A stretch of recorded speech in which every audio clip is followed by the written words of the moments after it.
بسم الله الرحمن الرحيم نحمده ونصلي على رسوله الكريم أما بعد باب الوضوء بماء البحر. Aujourd'hui nous voyons un nouveau chapitre dans ce livre du Abu Daoud Sharif, toujours dans le grand chapitre de la pureté. Imam Abu Daoud alayhi rahma, il met en avant un chapitre qui paraît plus ou moins sans importance, c'est le fait de faire le wuzu avec de l'eau de mer. Pourquoi cela?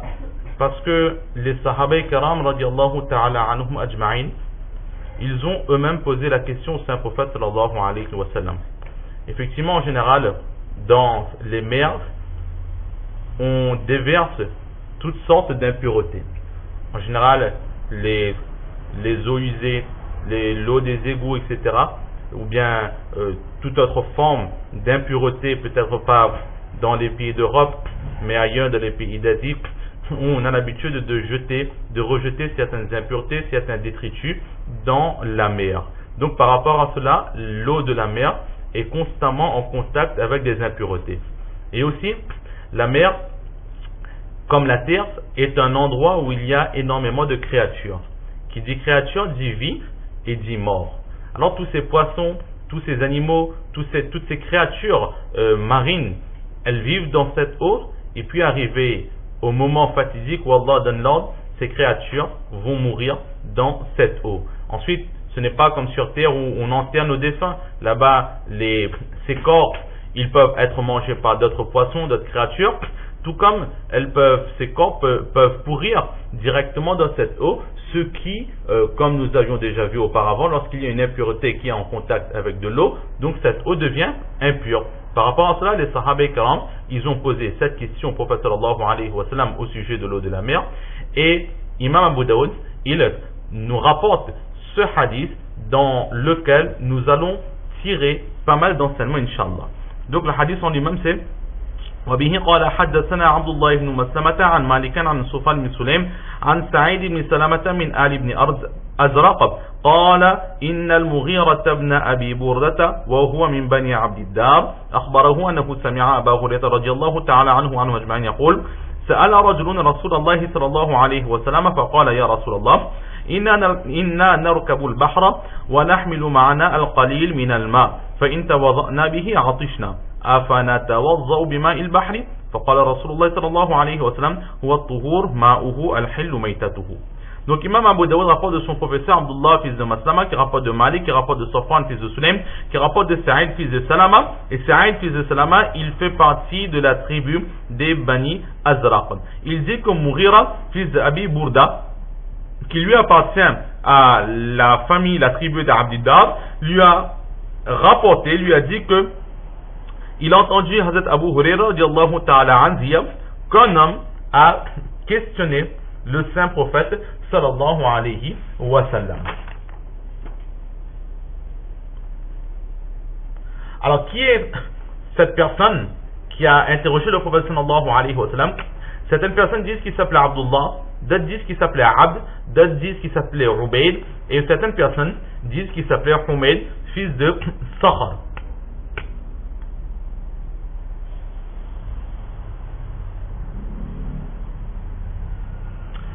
Et cette personne, qu'est-ce qu'il dit? Il dit, ô prophète d'Allah, nous avons l'habitude de voyager par les voies maritimes. Et dans ces voyages, nous n'apportons avec nous que très peu d'eau.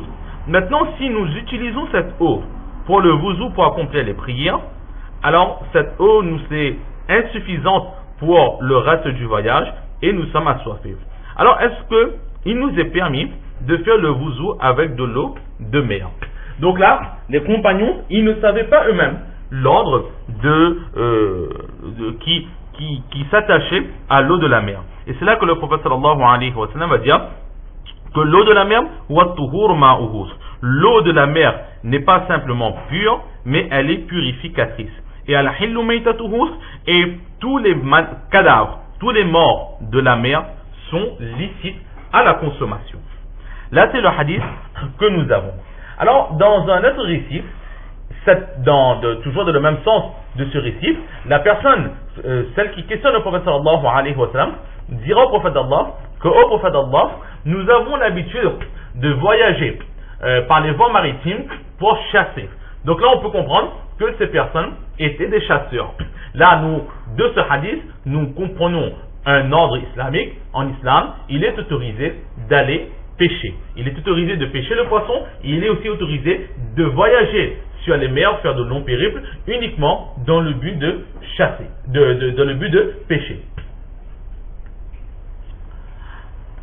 Et pourquoi est-ce que nous précisons cela? Parce qu'il y a certaines personnes qui sont d'avis, nous verrons un peu plus tard, que les voies maritimes n'ont pas le droit d'être utilisées, sauf lorsque nous avons l'intention d'aller pour le Hajj ou accomplir le Umrah ou en campagne dans le chemin d'Allah subhanahu wa ta'ala. Effectivement, dans un hadith, le prophète d'Allah sallallahu alayhi wa sallam dit que la mer ne peut être traversée que par le pèlerin, que par celui qui va faire le Umrah ou le combattant qui va en campagne dans le chemin d'Allah subhanahu wa ta'ala. Donc par rapport à cela, nous avons déjà une leçon, c'est qu'il est autorisé de pêcher et de voyager sur les mers pour aller pêcher. Ensuite, le hadith lui-même que le prophète sallallahu alayhi wa sallam il nous donne comme enseignement. Donc l'histoire, nous avons compris, il a l'habitude de voyager et ils n'ont pas suffisamment d'eau avec eux. C'est logique, on le comprend aussi. On n'emmène que le strict minimum de façon à ne pas être très lourd, trop lourd sur le bateau. Et donc, il y a un problème. Si on utilise l'eau à chaque fois pour faire le wuzu, si tout l'équipage va utiliser tous les jours 5 fois par jour de l'eau pour faire le wuzu, alors à un moment donné, nous risquons d'être en pénurie d'eau et donc d'être assoiffés. Est-ce que tout autour de nous il y a de l'eau, mais cette eau justement, comme nous l'avions dit, elle est très souvent en contact avec des impuretés, ou encore il y a des animaux qui meurent dans cette mer, ou encore cette mer, l'eau de cette mer, elle n'est pas douce comme nous avons l'habitude d'utiliser chez nous, comme l'eau du puits, l'eau de la rivière ou l'eau de la source. Mais c'est une eau qui est salée. Donc, en apparence, ce n'est pas la même eau. Et à la maison, l'eau que nous utilisons, elle est consommable. On peut la boire. Mais l'eau de mer, on ne peut pas la boire, étant donné qu'elle est salée. Donc, par rapport à cette petite différence qu'il y a entre l'eau de la mer et l'eau douce, les compagnons, ils ont eu un doute. Ils ont questionné le prophète sallallahu alayhi wa sallam. Là, c'est l'histoire. Et le hadith qui nous intéresse, ce sont ces quelques mots, et c'est là que nous voyons les qualités que Allah subhanahu wa ta'ala il a accordé au prophète sallallahu alayhi wa sallam. L'eau de mer est purificatrice. Tuhur, on pourrait le lire aussi tahur, l'eau est pure. Mais étant donné que la question porte sur la purification de l'eau, alors là nous allons lire avec un pêche sur le taille, at-tuhur, l'eau de mer est purificatrice. Là c'est la question, la réponse à la question, est-ce que l'on peut faire le wuzu avec l'eau de mer? Le prophète sallallahu alayhi wa sallam, il aurait pu tout simplement répondre par oui. Au prophète d'Allah, est-ce qu'on peut faire le wuzu avec de l'eau de mer? Oui, vous pouvez. Mais pourquoi est-ce qu'il est parti dire que, sachez, ô mes compagnons, que l'eau de mer, elle est purificatrice?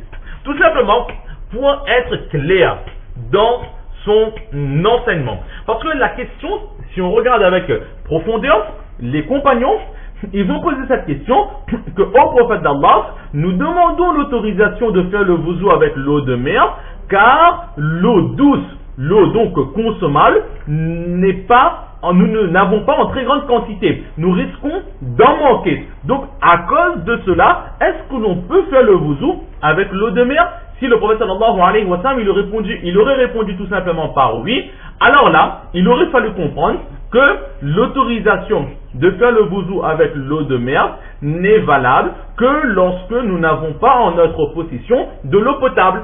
Et si nous avons en notre possession de l'eau potable, alors l'eau de mer ne sera pas purificatrice, nous n'aurons pas l'autorisation de l'utiliser. Or, le cas n'est pas ainsi. C'est pour cela que le prophète, il a bien clarifié, il a montré, il a formulé une phrase. En général, dans la jurisprudence islamique, lorsqu'une question est posée, si la réponse se fait par oui ou par non, alors nous dirons que cette réponse reprend entièrement la question qui a été posée. Exactement comme en français, si par exemple vous dites où est-ce que tu vas? L'enfant va dire à l'école.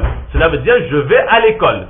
Ici aussi, si le prophète sallallahu alayhi wa sallam il aurait dit oui, alors la réponse, la phrase complète de cette réponse aurait été si vous n'avez pas suffisamment d'eau potable pour faire le wuzu et boire, alors l'eau de mer est purificatrice pour vous. Le sens contraire, si vous avez de l'eau, cette eau n'est plus purificatrice. Or, le cas n'est pas ainsi. C'est pour cela que le prophète sallallahu alayhi wa sallam, il a formulé une phrase concrète qui dit que l'eau de mer, dans tous les cas, que vous ayez en votre possession de l'eau potable ou pas, elle est purificatrice.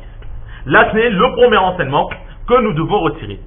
Et ensuite, al-hillu maytatuhu, le prophète sallallahu alayhi wa sallam, qui nous dit que tous les animaux, toutes les créatures mortes, tous les créatures marines qui meurent dans cette mer, elles sont licites à la consommation. Pourquoi est-ce que le prophète sallallahu alayhi wa sallam il a rajouté cela? La question posée sur l'eau de mer.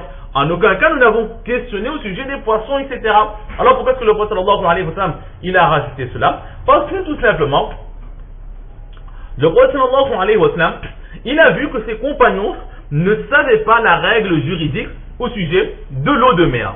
Donc il a déduit que s'ils ne connaissent pas la règle juridique sur les animaux, sur l'eau de mer, très forcément, ils